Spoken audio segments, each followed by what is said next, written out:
बिस्मिल्लाहिर्रहमानिर्रहीम। अस्सलाम वालेकुम नाज़रीन। आज का मौजू मेरा ख्याल में अगर तकाबली जायज़ा ले लें, मुझे क्यों निकाला 2017 और मुझे क्यों निकाला 2022।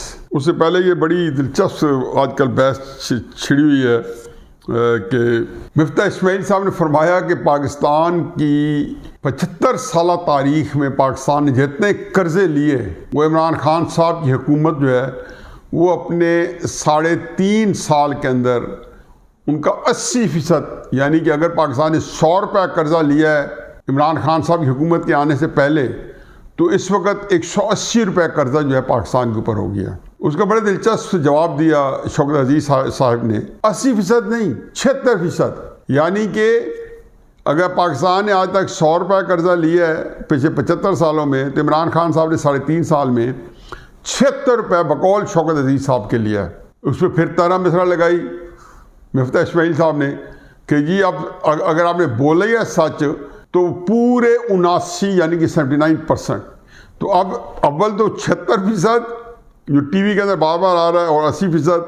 तो मेरा ख्याल था कि एक अच्छा सा ऑन ए लाइटर नोट मिजाहिया प्रोग्राम चल रहा है, तो मैं भी बता दूं कि जी हुकूमत जो है इस बात पे तरा रही है कि हमने 80% कर्जा नहीं लिया 3.5 साल में, हमने 76% लिया है। और बकौल मिफ्ता ने एग्जैक्ट फिगर्स रखी हैं तो 79% है। मैं ये सोच रहा था कि अगर पूरे ये 5 साल कर जाते तो ये कर्जा पाकिस्तान की तारीख में 125% इस लिहाज से बढ़ जाना था, यानी कि नवाज शरीफ साहब के दौर तक लिया है जो कि 23,900 या 24,000 अरब रुपए था, और आजकल वो 45,000 अरब या कुछ इसके लगभग है, जो 46,000 अरब इमरान खान साहब जिस हुकूमत से गए तब तक था। तो ये कम अज़ कम जो है ये कर्जा जो है 55,000 या 60,000 अरब तक पहुंच जाना था कम अज़ कम। फिर एक और भी छोटी सी खबर अभी उड़ती आई कि FIA तहकीक कर रही है, और बड़ी हैरान ये चीज़ें देखिए कितनी हैरान कर जाती हैं। एहसन जमील गुज्जर और उनकी बेगम साहबा जो कि खातून अव्वल की बड़े जिनको कुर्बत हासिल थी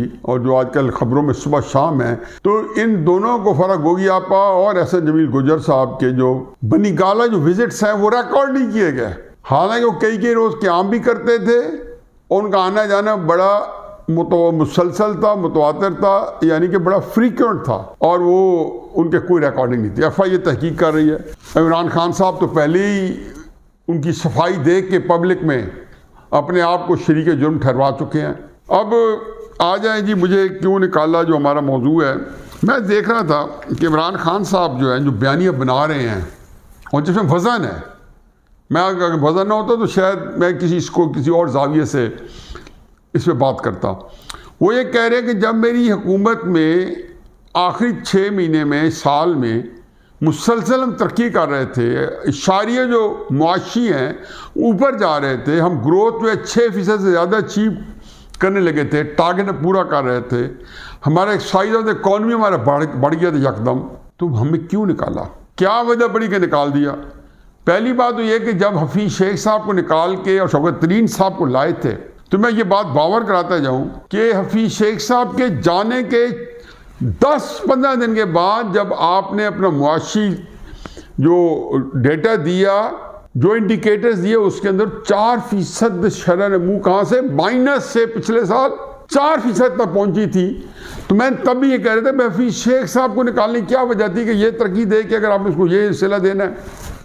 इसी तरीके से इमरान खान साहब ने जो इशारे दिए हैं जो कि दुरुस्त हैं, तो वाकई मैं हमेशा पूछता हूँ फिर क्यों निकाले इमरान खान साहब? अगर इमरान खान साहब के सवाल मैं कर सकता हूँ कि क्यों निकाले, तो क्या मैं ये भी पूछ सकता हूँ कि नवाज शरीफ साहब को जब 2017 में निकाला गया उस वक्त क्या इशारे थे? मैं अभी उनके बाद का दौर नहीं कर रहा, क्योंकि जब आप नवाज शरीफ साहब को निकाल रहे हैं तो आपने एक सियासी अदम इस्तेकाम जो पैदा किया है, वो जो संभाला वो भी क्रेडिट जाता है शायद खाकान अब्बासी और मिफ्ता इस्माइल की टीम को। लेकिन अभी तो आपने मुकाबला करें तो फिर नवाज शरीफ साहब से करें, जब उनको निकाला गया क्या आपकी इकॉनमी कहाँ खड़ी थी? और यही बात पूछने में थी। और CPEC इतना बड़ा फ्लैगशिप प्रोजेक्ट, उसके ऊपर 18-19 अरब रुपए की चीन की सरमायाकारी आ चुकी थी, और CPEC ने 65 अरब डॉलर के करीब कमिट किया था, और 400 अरब डॉलर अगले 15-20 सालों में उन्होंने लेके जाना था। पाकिस्तान जो है हर तरीके से जो है आसमान की बुलंदियों को छूना चाह रहा था। तो नवाज शरीफ साहब को क्यों नहीं निकाला? जब इशारिये वही थे, GDP ग्रोथ आपको वहाँ भी आप 6% के करीब पहुंचा रहे थे और बाद में इससे ज़्यादा आ रहा था 2018 में, तो उनको क्यों निकाला? इमरान खान साहब इसका जवाब दे दें कि नवाज शरीफ साहब को क्यों निकाला और किस वजह से निकाला। तब भी मैं कहता था कि नवाज शरीफ साहब को निकालने में अमरीकियों का कसूर कोई नहीं है, कि जब आपके इरादे अटल हों और आपने अपने कोई और आपके मफादात हों तो आप वाक़तन ये बातें सन भी रह जाती हैं कि मुल्क जो है उसका क्या बनना है, मुल्क ने तरक्की कर रहा है, मुल्क नाकामी की तरफ जा रहा है। आपने उठा के फिर नवाज शरीफ साहब को निकाला नहीं। इमरान खान साहब अपनी वज़ारत उज़्मा के सारे दौर में अपोजिशन के ख़िलाफ़ पूरे नेशनल मीडिया को, रिसोर्सेज को वक्फ किए रखा, सारी चीज़ों पे अपना रंग दे दिया रखा। सेहत कार्ड भी तहरीक इंसाफ के झंडे में, इश्तिहार भी तहरीक इंसाफ के झंडे में, पोलियो भी तहरीक इंसाफ के झंडे में। मैं कहता हूँ कोई चीज़ है उन्होंने अपने आप को सर्टिव तरीके से जहाँ नाफिज किया होता वहाँ पे अपोजिशन को गाली गलोच नेशनल मीडिया पे। लेकिन आखिरी 3-4 महीने तो नशी तकरीरें, बाकायदा सियासी तकरीरें थी जो नेशनल मीडिया पे सारा मीडिया पाबंद था। नवाज शरीफ साहब को देख लें, 2014 में वज़ीर आज़म है और वहाँ लाइव वज़ीरों के बयान लाइव नहीं आ सकते थे। जियो को सितंबर 2014 में बंद कर दिया गया। हामिद मीर साहब पे गोलियां बरसाई गई और सार आलम साहब जो पैमरा के चेयरमैन थे, जो नवाज शरीफ साहब ने लगाया था, हर सियासी हुकूमत अपना बंदा लगाती है, उनको उठा के दफ्तर से निकाला गया और एक बंदा सियासी एहलकार उनको गालियां देता पाया गया। तो ये वो थे, एक मीडिया का हाल था कि उनका मौक़िफ़ मीडिया में आ नहीं सकता था नवाज शरीफ साहब का, और मुखालिफ मौक़िफ़ वज़ीर आज़म के होते हुए उनके ऊपर बौछार थी। फिर JIT के ऊपर हाजिर दे रहे थे, फिर उनको नाअहल किया गया, फिर उसे उनको पार्टी की सदारत से नाअहल किया गया। ये किसने किया? सुप्रीम कोर्ट के ये अहकामात हैं, क्योंकि सुप्रीम कोर्ट अपनी इज्जत तारीख में रकम कराते कराते वो समझती थी कि अभी तक वो गिनी बुक ऑफ वर्ल्ड रिकॉर्ड में नहीं आए थे। तो नवाज शरीफ साहब का दौर उनके लिए थोड़ा सा दौर ऐसा आया था जिसमें वो सारे करतूतों के रिकॉर्ड को तोड़ना चाहते थे, उन्होंने तोड़े और वो सारे काम किए। व्हाट्सएप कॉल पर JITs बनाइए। आसिफ सईद खोसा साहब के अपनी एक बेचारों की दुख भरी दास्तान है, और साकिब निसार रांदा दरगाह हुआ दर बदर की ठोकरें खाता, फिर अपने ही शहर में ढूंढता फिर रहा हूँ तुझे। कोई इन लोगों के जो हालात हैं ये सारे के सारे यकसूत नवाज शरीफ साहब को सिफर करने में। कलसूर नवासा अस्पताल में थी, जिस तरीके से बेशर्मी के साथ ICU में जाके ये तस्वीरें खींच के लाए। इत्तेजाज अहसन ने गवाही डाली कि कलसूर नवाज जो है फौत हो चुकी है, ऐलान करेंगे इलेक्शन के बाद या इस तरह की चीज़ों के बाद या उसके ऊपर, और बीमार नहीं और बहाने कर रही हैं। उनको ये सदमा भी कि उनकी मिसेज जो है कैंसर को फाइट करते करते जलावतनी में अल्लाह को प्यारी हो गई। इमरान खान साहब के साथ देखते आए। आज भी मीडिया, आज भी इदारे, आज भी सुप्रीम कोर्ट, आज भी इलेक्शन कमीशन को जवाबदेह है।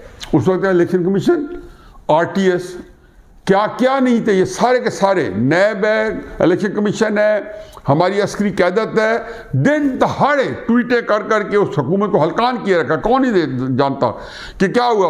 परवेज़ रशीद को वजारत से निकलवाया, मुशाहिदुल्लाह खान को वजारत से निकाला, क्योंकि उन्होंने बता दिया था कि किस तरह जनरल ज़हीरुल इस्लाम की एक फ़ोन कॉल आई थी जो नवाज शरीफ साहब ने राहील शरीफ साहब को सुनाई थी, जिसमें वो ये बुरा भला कह रहे थे राहील शरीफ साहब को कि अब उनको अगर धरना नाकाम हुए इमरान खान साहब को 2014 वाले, तो नवाज शरीफ साहब को निकाल देना चाहिए। अब इमरान खान साहब को निकाला गया है। अब तो दोनों में एक बात मैं समझ कॉमन है कि इमरान खान साहब के खिलाफ भी अमेरिका ने जरूर कोई ना कोई हिस्सा डाला होगा। लियाकत अली खान और ख्वाजा नाज़मुद्दीन से लेके हर जगह पे अमेरिका ने हिस्सा डाला है, और नवाज शरीफ को निकालने में अगर JIT अबू धाबी में बनी और हिस्सा डाला है तो इमरान खान को भी डाला होगा। और फिर मैं कहता हूँ कि आज भी इमरान खान साहब जो कुछ कर रहे हैं या करना चाह रहे हैं उसमें भी हिस्सा डाला हुआ है। मैं मान ही नहीं सकता कि इंटरनेशनल एस्टैब्लिशमेंट अमेरिका जो है और इंडिया जो है इमरान खान साहब की तहरीक में, जैसे पाकिस्तान की फौज की चूल्हे ला कर रख दिया, बदनाम करके रख दिया, उन्हें हिस्सा ना डालो।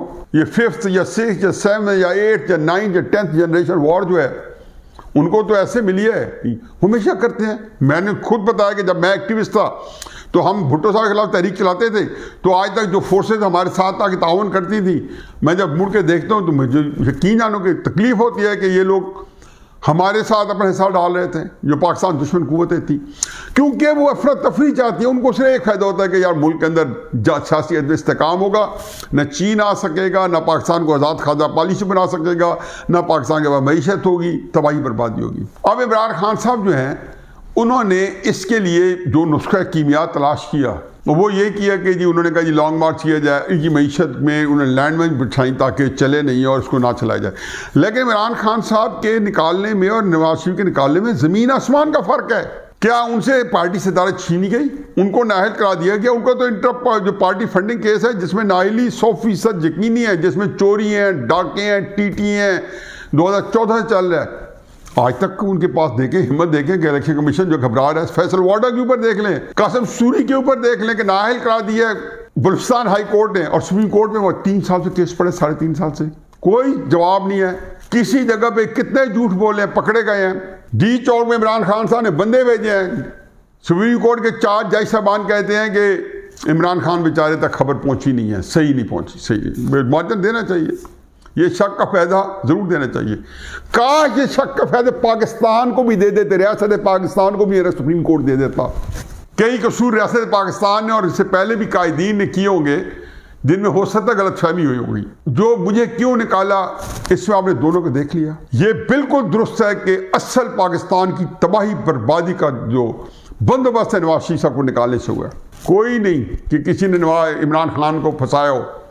तैयबा फारूक ने बता दिया कि नैब के चेयरमैन की वीडियोस कैसे मैंने पहुंचाई वज़ीर आज़म हाउस में, और आज़म खान का क्या रोल था। कुछ नहीं हो रहा है, हो सकता है कुछ हो जाए।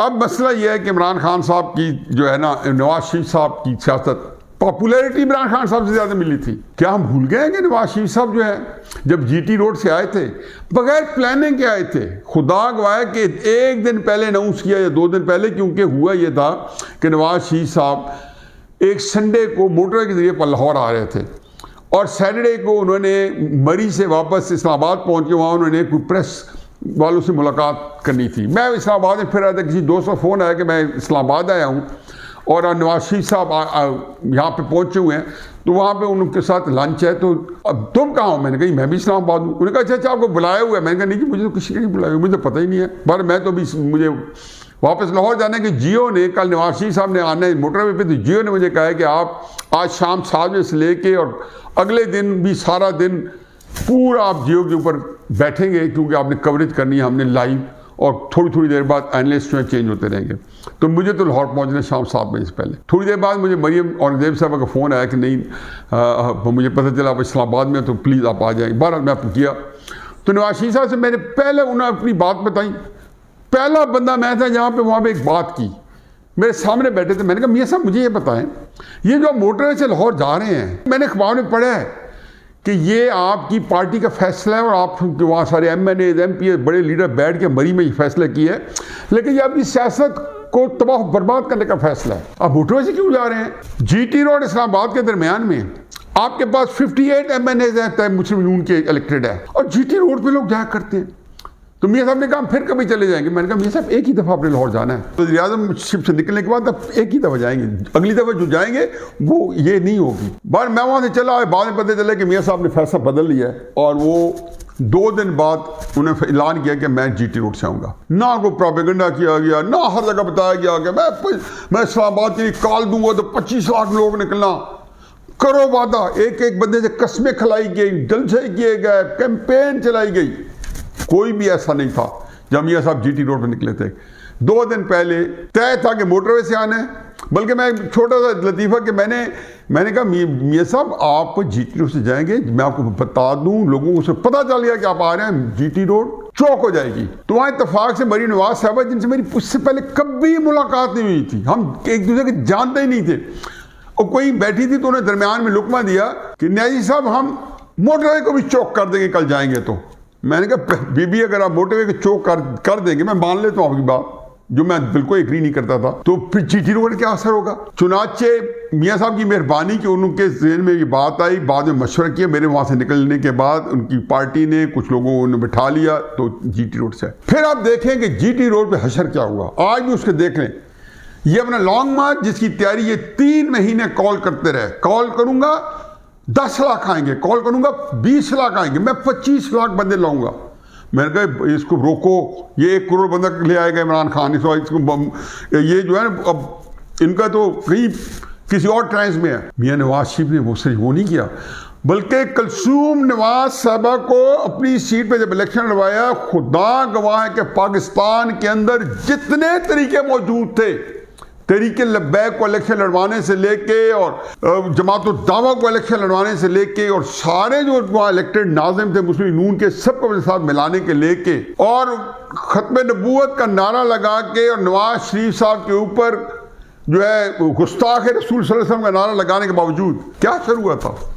ये मकबूलियत थी नवाज शरीफ साहब की। इसलिए मुझे क्यों निकाला के बाद जो आपकी मकबूलियत है ना वो आपको एक तरफ है, क्योंकि नवाज शरीफ साहब की तो सब हुकूमत थी, आपके पास अपोजिशन की पूरी सहूलत मौजूद है और आज की हुकूमत जो है वो सियासत नहीं कर रही, वो जलसे नहीं कर रही, जुलूस नहीं कर रही, एजिटेशन नहीं कर रही, क्योंकि उनका इस वक्त तवज्जो है ही नहीं, आपको अकेला मैदान मिला हुआ है। तो ये मुझे क्यों निकाला के अंदर मैं बिल्कुल मुतफिक हूँ कि जब दोनों वक्त में इकॉनमी उठ रही थी तो नवाज शरीफ साहब को क्यों निकाला, और मेरा सवाल बनता है कि मेरे इमरान खान साहब को क्यों निकाला। सिर्फ यही बात तय है कि जब मुझसे पूछा तहरीक इंसाफ वालों ने 4-5 महीने पहले, एक तहरीक इंसाफ के बहुत अहम वजीर के घर में रात का खाना था, मैं वहाँ इन्वाइटेड था, तो उन्होंने मुझसे पूछा, सारे बैठे थे, 3-4 वजीर और भी बैठे थे और भी तहरीक इंसाफ के 2-3 बहुत अहम बंदे बैठे थे और मैं शायद वाहिद आदमी था, एक और आदमी था जो कि उनके एक मुखालफाना जहन का था।